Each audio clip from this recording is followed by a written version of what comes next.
અને પોતે કરે આનંદ. એ આ બધા કથાકારો, પંડિતો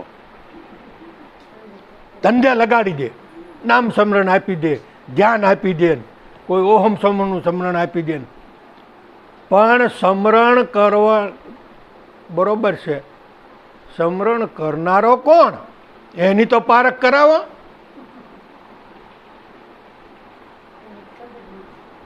જે સ્મરણમાં નથી આવતો, જે ધ્યાનમાં નથી આવતો, જે ભજનથી પર છે, કોનું તમે ભજન કરો? ભજન એટલે આ ગાવું એ ભજન તો કહેવાય, સમજી એ ભજન જ સમજવાનું છે.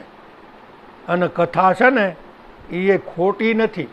કથાથી તો આખો જીવનનો થાક ઉતરી જાય. કથાને ઉલટાવો તો થાક થાય. તો જીવનનો થાક ઉતારવા માટે કથા સાંભળવી. પણ કથા સમજાવવાવાળો તો જોઈએ ને, સંભળાવવાવાળો છે, સંભળાવે છે, પણ કથાને સમજાવતા નથી. તો આપણને તો ખબર નથી, પણ એને તો ખબર છે, તો પણ એ સમજાવતા નથી. બસ એને તો જે પૈસા વધાર્યા હોય એ પૈસાનું કામ હોય છે. એમ આ સંતો ઉપકારી છે. સંતો પર હિતકારી કેમ કહેવાય છે? કે સંત સપૂતને તુંબડા ત્રણેયનો એક સ્વભાવ, એ તારે પણ બુડાડે નહીં, એને છે તાર્યા ઉપર ભાવ. તુંબડું લીલું હોય ત્યારે વજનદાર હોય, પણ એને હૂકવી નાખો અને દેહમાં જેમ સૂલો હોય આપણે બળતણનો, એ સૂલા ઉપર સૂલાની વરાળ લાગે, ત્યાં બાંધી દો, 400 મહિના બાંધી અને પછી એટલું બધું પાકી જાય, તુંબડું તૂટશે નહીં એવું પાકી જાય. અને પછી તમે એનો રામસાગર બનાવો તો એ આ જીવને તારી દે. સંત સપૂત, સપૂત એટલે સારા પુત્ર. સારા પુત્ર હોય તો બાપનું નામ ઉજાળે, નકર ઉજાડે તો ખરો જ. એટલે સંત, સંત છે ને એ પરમ ઉપકારી છે. એને પરોપકાર માટે જન્મ લીધો છે. કારણ કે પોતે તરે તો બીજાને તારે. એટલે કીધું છે કે સંત મિલન કો જાઈએ તજી માન મોહ અભિમાન, यूं यूं पाव आगे धरे कोटि कोट यज्ञ फल સમાન. તો સંતના દર્શન માત્રથી આપણા મનના દુઃખ વયા જાય છે. અને એના પર્શથી માથે હાથ મૂકે ને પર્શ કરે તો આપણા પંથથી થયેલા પાપ એ પણ બળીને ભસ્મ થઈ જાય. અને સંતની વાણી સાંભળવાથી આપણા મન બુદ્ધિ ચિત્ત ને અહંકાર આ ચાર મળીને એક અંતસ્કરણ કહેવાય. આપણું અંતકરણ શુદ્ધ થઈ જાય છે અને હાસી વસ્તુ સમજાવવા માંડે છે. તો આ 3 ફાયદા છે સંતને શરણે જવાથી. એક તો દ્રષ્ટિ નિર્મળ થાય છે, સમદ્રષ્ટિ થઈ જાય છે. બીજું, સંતને શરણે જવાથી પંડના માથે હાથ મૂકે તો પાપ બળીને ભસ્મ થાય છે. અને વાણી સાંભળવાથી આપણું હૃદય શુદ્ધ થાય છે. એમ જેમ પહેલાં વાત આપણે આવી હતી, અધૂરી રહી, કે આ મસ્તક આપવાનું કારણ શું છે? તો મસ્તકની અંદર આંખ, કાન અને મોઢું. આ મોઢાથી બોલાય, આંખથી જોવાય, કાનથી સંભળાય. તો શીશ સમર્પણ કરી દો એટલે 3 વસ્તુ વહી જાય. આંખ જાય, કાન જાય, મુખ જાય. નથી બોલાતું કે નથી સંભળાતું કે નથી દેખાતું, આવી દશા પ્રાપ્ત થઈ જાય. પછી સદગુરુ પરીક્ષા કરે, હવે તમારી પાસે કંઈ છે? તો કે ના કાંઈ નથી. ઠીક, કાંઈ નથી, સાચું બોલો છો?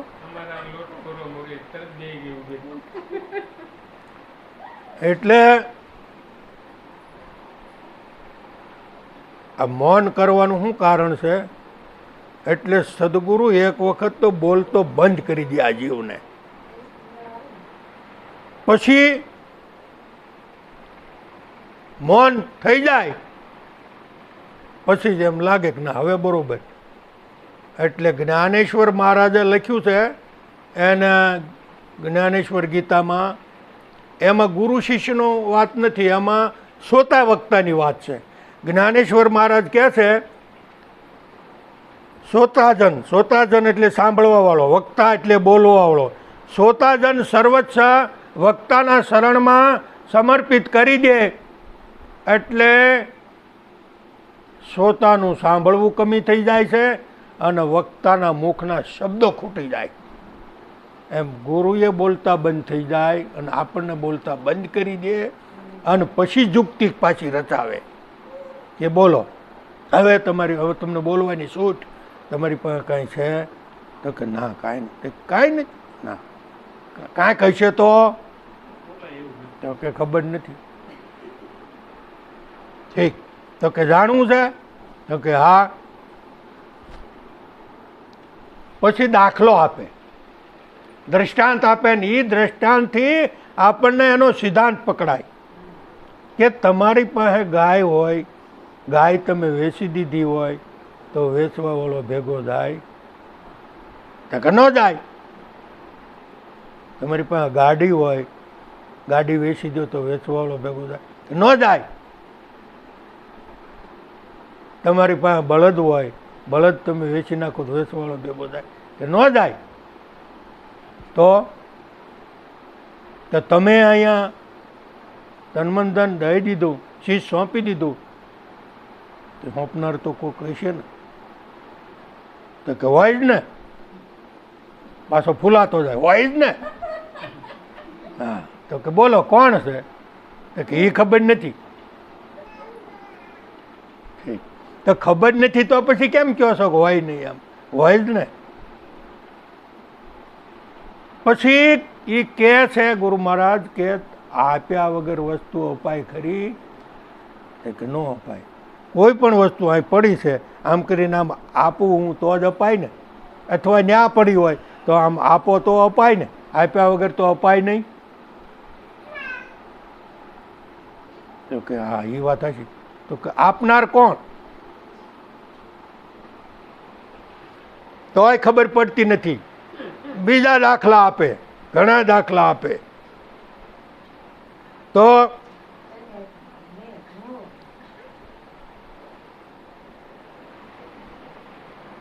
પછી એને એમ કે ભાઈ તમે આપી તો દીધું ને, આપ્યું જ છે ને?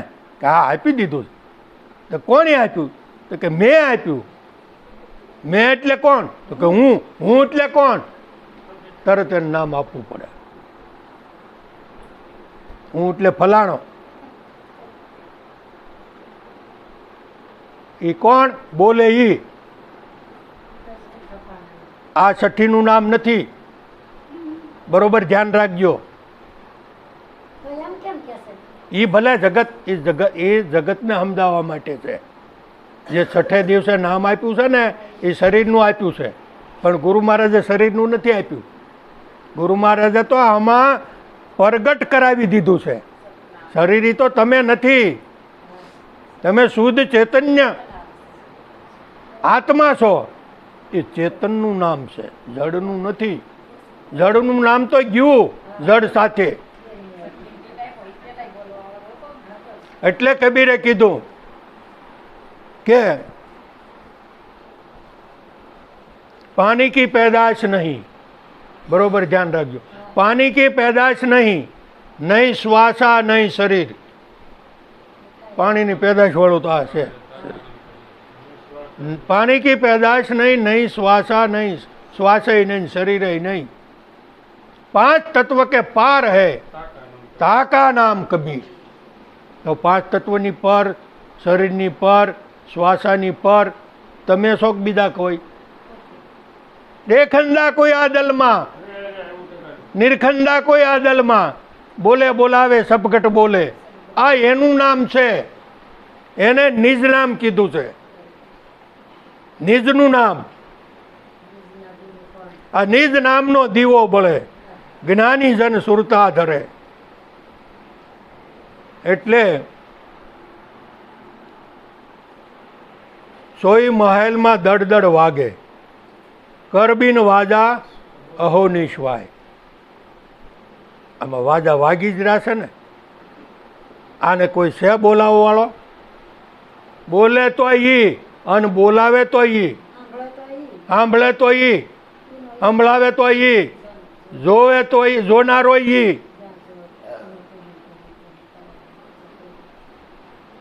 આને ઓળખવાનો છે. આવી મહેનત કરો, આને ઓળખવાની મહેનત કરો તો પરમાત્મા ક્યાંય ગોતવા જવો પડે નહીં. પરમાત્મા તમારી હારે જ છે. અને એમ કહું તો કહેવાય તમે જ છો, પણ તમે કહેવાથી ઓળખાઈ જાતો નથી. એના માટે મંથન કરવું પડશે. જેમ દૂધમાં ઘી છે, પણ દૂધમાં હાથ નાખવાથી ઘી હાથમાં નહીં આવે, એને મેળવવું પડે અને પછી જામમાં દેવું પડે, પછી વલણું કરવું પડે. જામણ નાખીને પછી હલાવ્યા કરો તોય ન મળે. ઘડીએ ઘડીએ દહીં થાય, પછી દહીંનું વલણું થાય, પછી એમાં છાશ ને માખણ બે જુદા પડે, પછી એ માખણને તાવવું પડે, કીટું ઘી બે જુદા થાય, પછી શુદ્ધ નારાયણ સ્વરૂપે ઘી.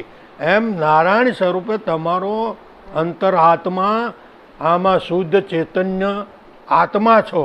અને એટલે શંકરાચાર્યએ અહીં કીધું નાહમ દેહમ દ્રિયાણમ. નાહમ દેહમ એટલે હું દેહ નથી, દ્રિયાણમ એટલે દેહની ઇન્દ્રિયો એ પણ હું નથી. નાહમ દેહમ દ્રિયાણમ, ના પ્રાણ વર્ગમ બુદ્ધિ, પ્રાણ વર્ગ બુદ્ધિ વર્ગ એ પણ હું નથી. નાહમ દેહમ દ્રિયાણમ, ના પ્રાણ વર્ગમ બુદ્ધિ, પ્રત્યક્ષ આત્મા શિવોહમ શિવોહમ. હું તો આત્મા છું, શિવ સ્વરૂપ છું, હું જીવ નથી. એટલે જીવ દશા ગઈ ક્યારે? દેહનો અધ્યાસ જાય તો જીવ દશા ભેળે વહી જાય. અને જીવ ઈશ્વર જુદા રહ્યા બહુ કાળ, સુંદર મિલા કર દિયા જબ સદગુરુ મિલા દલાલ. દલાલી સદગુરુ આવા મળી જાય તો. અને સંતોએ તો ન્યા સુધી કીધું જીવ નહીં ઈશ્વર નહીં, એ પણ એ વાત આઘી છે. જીવ નહીં ઈશ્વર નહીં, નહીં માયા લવ લેશ, પારખ દ્રષ્ટિએ પરખીએ ન્યારા ગુરુજી કા દેશ. આ ગુરુનો દેશ છે, પિંડ બ્રહ્માંડથી પર છે ગુરુજી પાનબાઈ, એનું દેખાડું તમને દેશ. હા, એટલે જીવ દશાએ છૂટી જાય અને શિવ દશાએ છૂટી જાય. કેવળ સાક્ષી દ્રષ્ટા.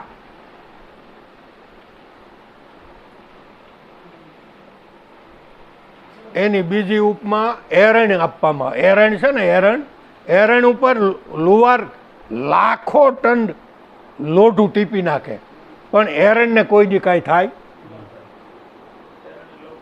એમ આ અંતર આત્માની અંદર આવા કરોડો અબજો શરીરો નો ઘાટ ઘડાઈ ગયો, આત્માને કાંઈ થયું? કરોડો લાખો આવા ઘાટ ઘડાય.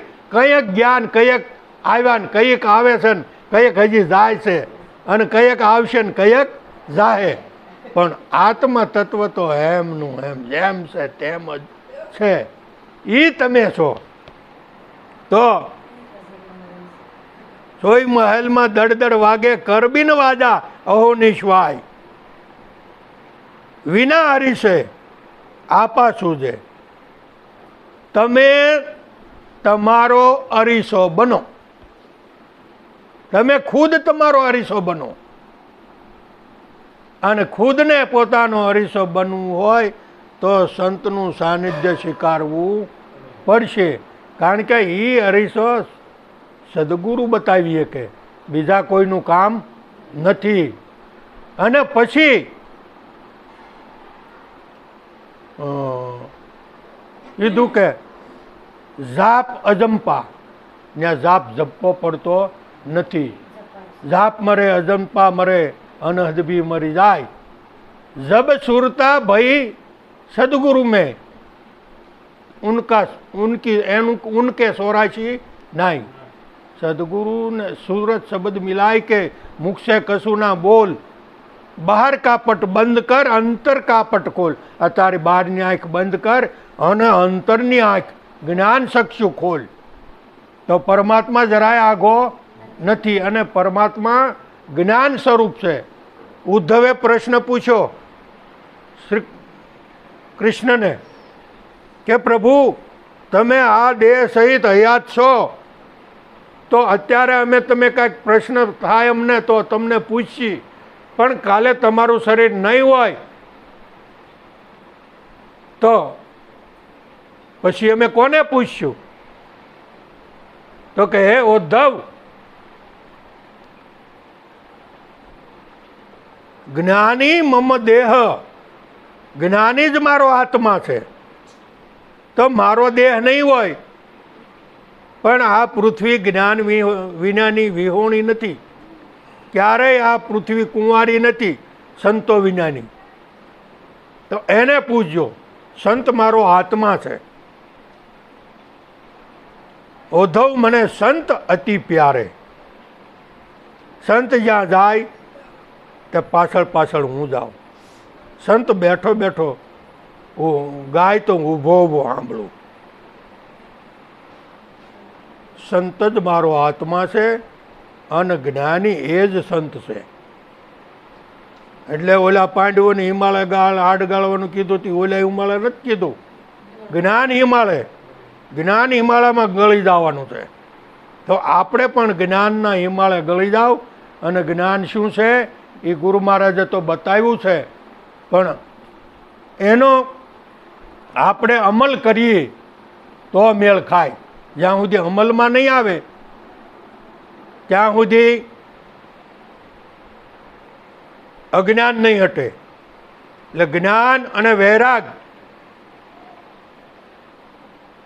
અને મુખ્ય વસ્તુ વિવેક. વિવેક એટલે શું? રાજા જનકે અષ્ટવક્રને આ 3 મુદ્દા કીધા કે જ્ઞાન કોને કહેવાય, વૈરાગ્ય કોને કહેવાય, વૈરાગ્ય કેમ પ્રાપ્ત થાય, અને વિવેક કોને કહેવાય.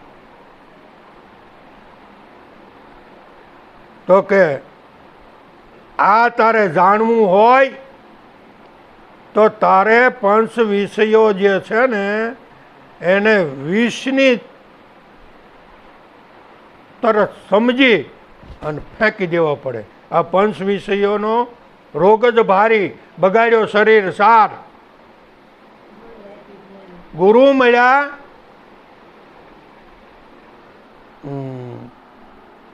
પાંચ વિષયનો રોગ જ ભારી, બગાડ્યો શરીર સાર.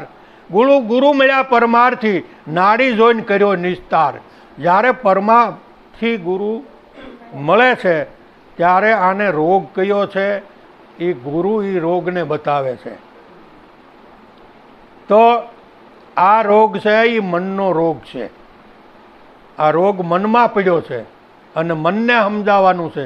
મન સમજાવે તે નર મોટા, તે થીરતા પદમાં ઠર્યા. તો मन मारन की औषधि सदगुरु देत बताई, ईसत परम आनंद को सोई सदगुरु शरणे जाय. मन ने मारवानी औषधि सदगुरु जाने છે. પોતાનું મન પોતાની મેળે કોઈ દી સમજવાનું નથી. મન રહેશે મારી પાસ, એ મારું થાતું નથી. એને સમજાવવું કઈ પેર, એ મને સમજાતું નથી. હું એને પૂર્વમાં ગોતું તો એ પશ્ચિમમાં જાય છે. એની છેડલે એની સાજ જરાય શરમાતું નથી. અરે મારું જાણીને મેં આ હોપી દીધો બધો વ્યવહાર. આ શરીરનો વહીવટ કોણ કરે? મન કરે. દેહમાં ચેતન મન વસે, મન ચેતન જીવ. હરજી દ્રષ્ટા જીવનો તે પદ પૂરણ શિવ. મન મરે જીવ મુક્ત છે, પાવે પદ નિર્વાણ.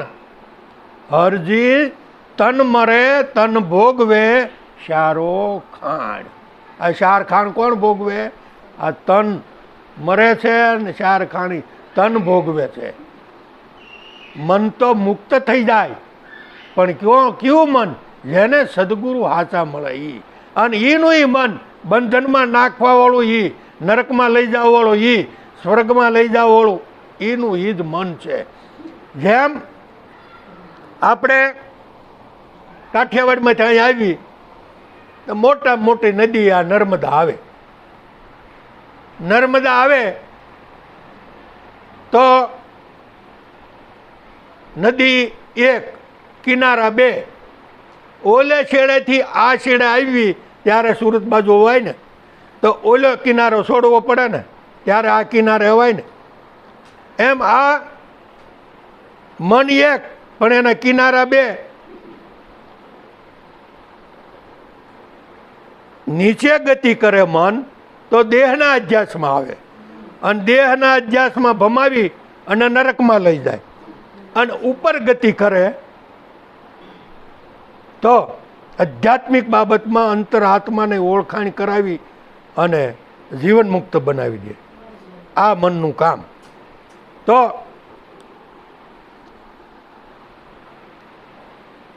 એટલે નિરાત મહારાજને કહેવું પડ્યું, મન સમજાવે તે નર મોટા. અને એક ભજનમાં પ્રીતમ સાહેબે કીધું, મન તું હળગું ક્યાં અફળાય, આ બીજો નથી બોલતો, તારે ઓથે હરીને નથી દેખતો, જેમ કુંડળ ઓઠે કનક ઢંકાય. કારણ કે કુંડળ સોનાનું જ બન્યું છે, પણ કુંડળ બન્યું એટલે સોનું ભૂલાણું અને કુંડળનો ભાવ થયો. એમાં દેહ બન્યો એટલે આત્મા ભૂલાણું. તો હવે શું કરવાનું? દેહ સતા વિદેહ, એવા નર દેહ સતા વિદેહ, સાર સમજીને શાંત રહે, જેને નામ શું લાગ્યો ને. અને એ નામ જાણ્યું એને સર્વે જાણ્યું, એને બીજું જાણવાનું ન રહે બીજું કાંઈ. એ નામે પાતક છૂટીએ, નામે નાશે રોગ, નામ સમવડ કોઈ નહીં, જપ તપ તીર્થ કે યોગ. તો કે નામ જાણ્યાના પારખ્યા વટી જાય વાદ ને વિવાદ, હું ને મારું હૃદય નહીં ટળી જાય ત્રિવિધિના તાપ. આધિ વ્યાધિ ને ઉપાધિ આ મનમાં પડ્યું હતું, અને આ બધું ઉપાધિ સદગુરુએ કાઢી અને એક નામ સમજાવ્યું છે. તો એ નામ तो के नाम है जमी आसमान के धड़े, ओ किसी को न जड़े, जड़े तो नर काय को खड़े, अन खड़े तो धूप ददा अने श्रीफल छड़े. नाम निसरणी मारा गुरुए बतावी अने मने पहोंचाड़ी दीधो ठेठ. सोटम के हवे साधन शू करूं? सर्वे साधन आनी हेठ. हवे कोई साधन करवू पड़े एम नथी. एटले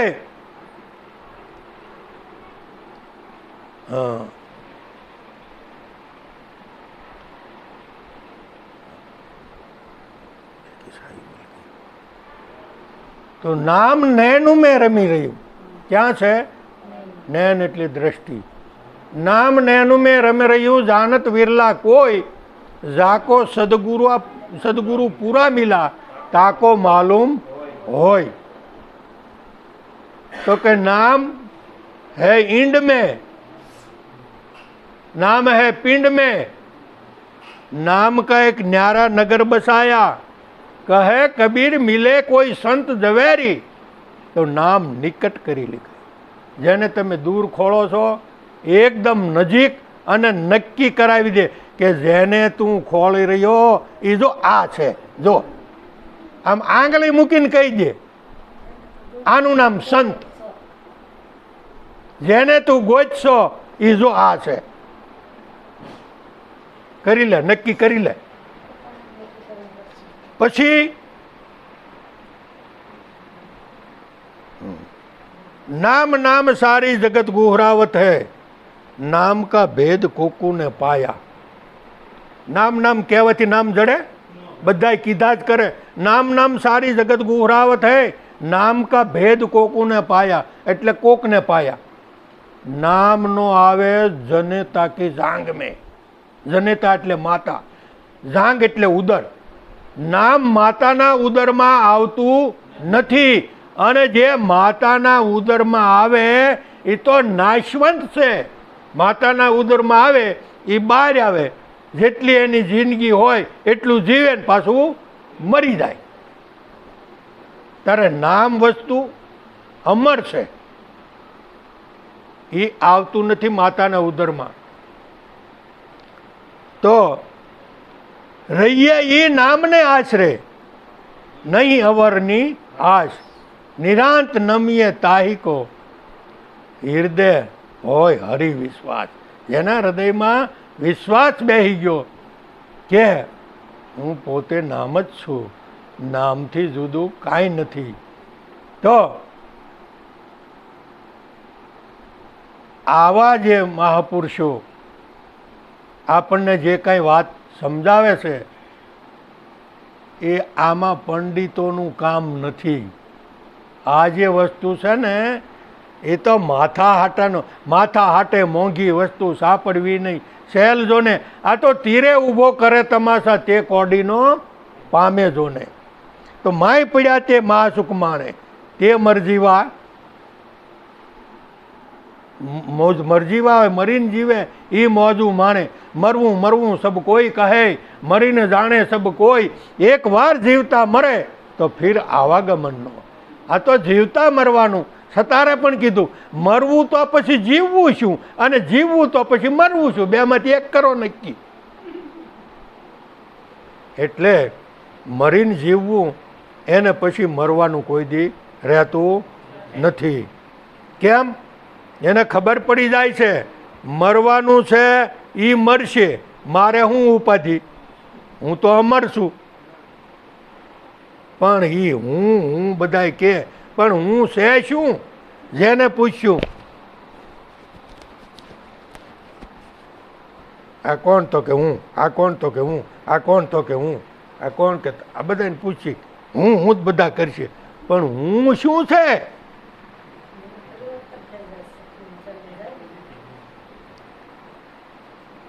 હુંને નથી જાણ્યું એને કાંઈ નથી જાણ્યું. અને હુંને જેણે જાણ્યું એણે બધું જાણ્યું. હું જો પહેલા આંગળી ક્યાં આવે? હું, તું અને તે, ત્રણ મુદ્દા આવે ને.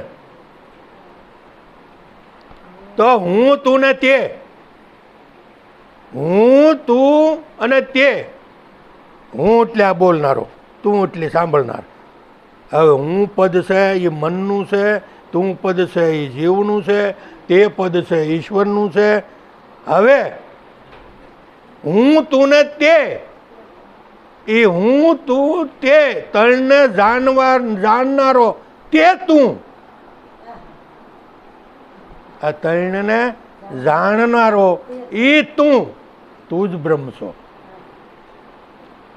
એટલે પરમાત્મા વાણીમાં નથી આવતો, પણ પરમાત્મા સમજણમાં આવે છે. એનું જ્ઞાન થઈ શકે છે, અનુભવ થઈ શકે છે, પણ ગુરુનું માધ્યમ લેવું પડશે. કેટલા વાગ્યા? મોડું નથી થતું ને કોઈને?